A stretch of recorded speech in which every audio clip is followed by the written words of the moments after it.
All right, Shalom. I want to give all praise, honor, and glory to YAHAWAHSHI'S, YAHAWAHSHI'S Kakadash. Double honors to the apostles of GMS and a sincere Shalom to the brothers out here pushing this truth and sincerity. And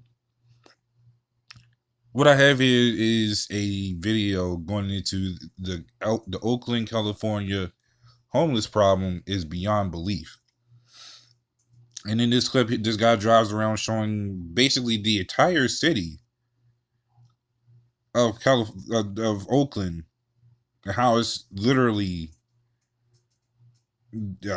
just all homeless. And be prepared to see this throughout the entire country, because basically this is just turned into a third world war. I mean, not a third world war, a third world country, Slovakia. And this is no surprise, as we see a lot of, you go to your major cities, you go into a lot of the downtown areas for any state, it's a lot of homeless people sitting outside businesses that's eventually going to close down, boarded up homes. And funny enough, these states make a lot of money off of just people alone. So you just sit there and think about it. This place should really have no vacant homes, but this is how they can keep oppressing people, and they can cut off who they want to, or keep who they need. Keep the popular areas, the busy ones, and the least popular ones, the less busy one, or vice versa. It doesn't matter, because every state has a ghetto. This entire place, this entire country is a ghetto. So it doesn't matter which state you live in, which you think is better. It never, that whole stuff never mattered. It doesn't matter if you live in New York. It doesn't matter if you live in Texas. It doesn't matter where you live. Every place got the same shit going on. So I'm gonna go ahead straight to the video and get some scriptures while I'm at it. Oakland, California sure does have a homeless problem. Driving around town, there's homeless encampments all over the place. They're on the sides of the roads and dirt lots. There's long stretches of them on sidewalks. Some are in tents, some are in RVs, some are actual encampments with makeshift structures where hundreds of people gather into communities. It's estimated there's about 5,000 homeless individuals throughout the city of Oakland, but nobody really knows the exact answer. And the number of people on the streets in Oakland's nearly doubled in the last 2 years alone. A lot of that has to do with the high cost of living in the Bay Area. Apartments that were once $1,000 a month now cost closer to $3,000 a month. A lot of the homeless are addicts, but there's no real one reason homelessness is so high in Oakland. If you ask 10 homeless people why they live on the streets, you're going to get 10 different answers. Look at this one in West Oakland. This one is sort of sanctioned by the city, meaning they don't run them off. Sometimes it's easier to keep them in one place so they can monitor them and provide support. But this problem's impacting the community in a big way. Local businesses complain about losing customers. I mean, would you want to park near here to shop? Residents complain about homeless people stealing from them. Neighbors complain about loud noise and trash. Some say helping the homeless is backfiring. And the Oakland police are already stretched thin because of low numbers. There's many reasons for that. Vaccine mandates, early retirements, and being defunded. Now, I spent 2 days driving around Oakland looking at how run down this once proud city's become. And along the way, I recorded all the homeless camps I saw. But there was one particular homeless camp that I stumbled onto which put into perspective the state of homelessness here in Oakland and actually changed my perspective on the homeless problem in general. As I was driving around on the west side of town, I came across a huge makeshift camp made up of RVs and improvised shelters, something that looked like what you would see in a third world country. It was under a freeway across the street from a public park, in an abandoned area of former warehouses that people had used to dump their crap for years.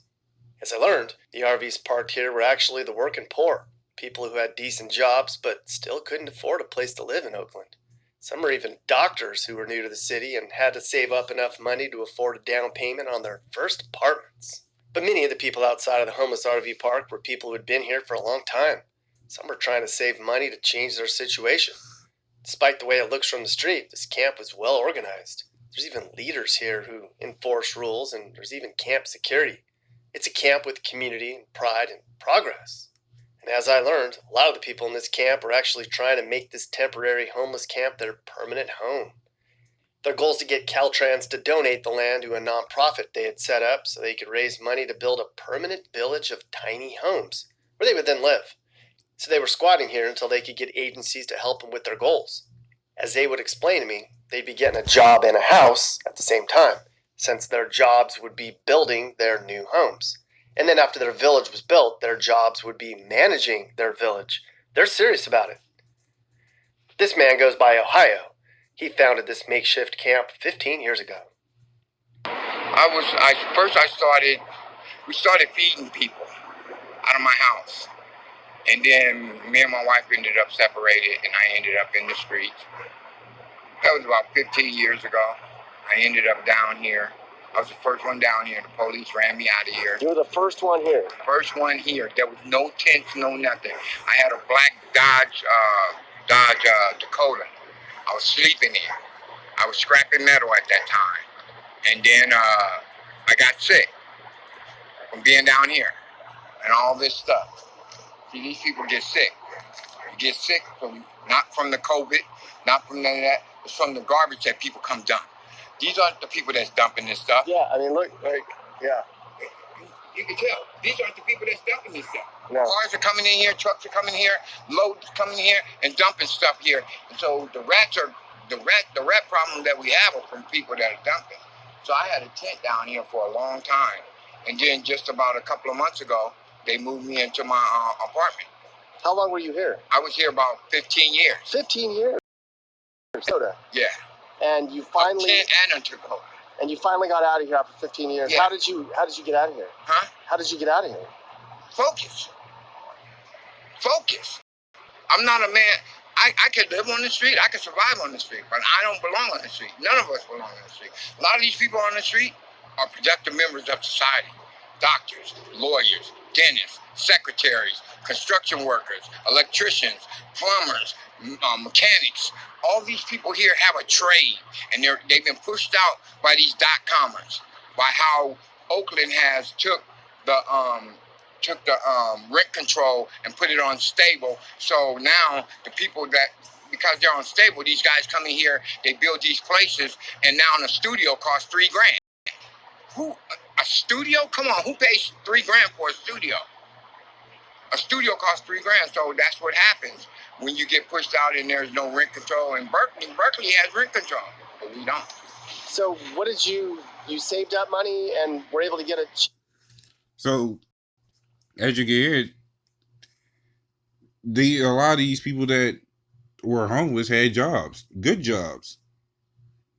People with the stigmatization, a lot of people go homeless because of drugs. Not the case. This case, and this is going to be the case everywhere, the cost of living is going to go so far up, everybody's going to be homeless. Clinton put it on drugs then.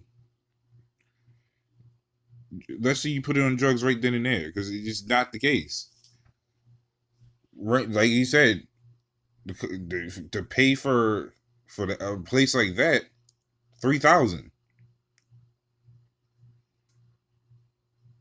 What place you live? What place anybody lives in? I'm talking about in the middle class, or should I say low class? Because at this point there is no middle class. But for the low class, who's living in a $3,000 house or studio, I should say? This is Ecclesiastes 12:4. It says, "And the doors shall be shut in the streets when the sound of the grinding is low, and he shall rise at the voice of the bird, and the daughters of the music shall be brought low." And it's just exactly what happened. Like the grinding, like the work, all the works, all the entertainment. It was pretty much gone. It was pretty much gone. There's no way around it. Sorry, I was trying to find the one before it as well, but this was also it. But all the work, all the grinding, the jobs, like your CVS's, your even your fast food restaurants, your high rise build jobs, not enough workers. As they said that the police department was stretched thin because of a list of reasons, and it's low numbers with them, so they can only do but so much. This is verse 3. It says, "In the day when the keepers of the house shall tremble, and the strong men shall bow themselves, and the grinders cease, because they are few, and those that look out of the window be darkened." Talking. So these people, and this actually can mean people looking out of their window, but this is them just witnessing their livelihoods being not even snatched, but fallen, broken, disarrayed, and literally dismantled in front of their face. The once proud nation that these people grew up defending has not only just broken in front of them, but has betrayed them. And so we see the downfall of this place, especially with the pride of these people. It's the pride of these people for this place is slowly dropping, but it's hitting them hard. It is a beautiful sight because we get to witness, and this is why the Lord says basically doesn't even know when He's coming back. It'd be too quick for this place to really understand, or for the punishment to be that quick.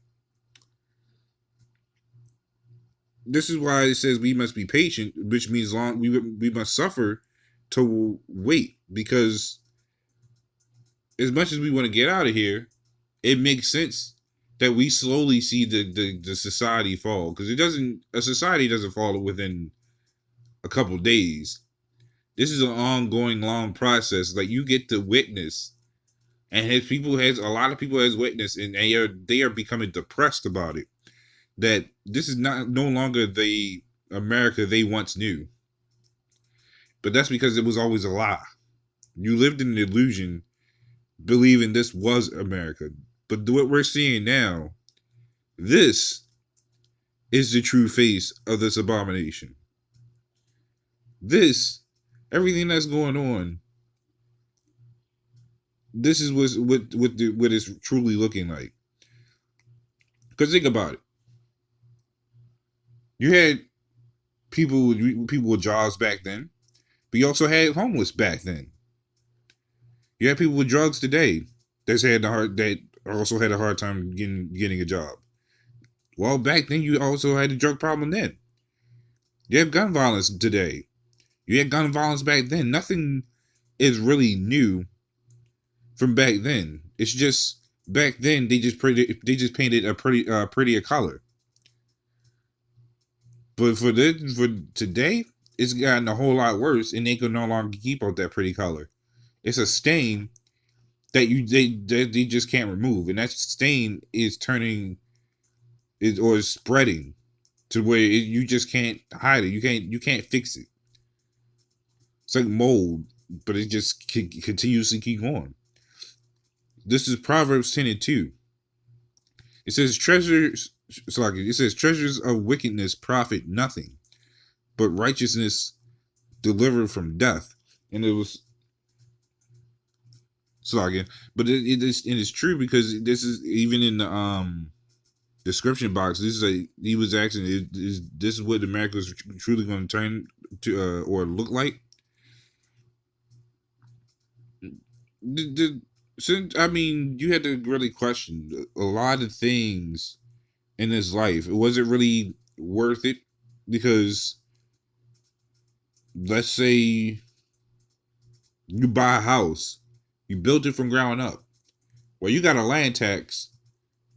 If you don't pay that land tax, they snatch that from you. So was it really worth it?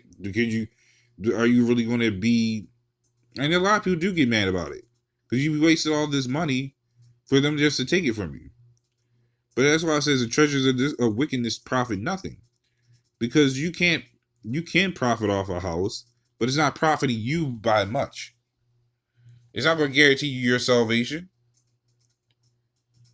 It's not going to guarantee that you even get to really keep that place. Oh, it's not even guaranteed in this society that you even keep the clothes on your back. Because if you get arrested, you gotta change out of those. You don't pay your car bills or anything. You don't pay for anything. All that stuff gets snatched. Everything you get in this society is very much temporary. You are basically, how should I say, renting for every little thing you get. Even food, really. Everything in this society is basically rent money. And people just think when you buy something, you own it. No. Because, hey, for example, if you buy something from a store, you got the receipt. And if you don't like it, you return it. But I thought it was yours. But you swapped it out for something else. What goes wrong when that happens? If that receipt no longer works, you got to buy another one. Everything's temporarily owned. But these are the things. Sorry, but these are the things Esau likes to put out there that you can do what you like. You can buy this once you got it. It's all yours. All lies.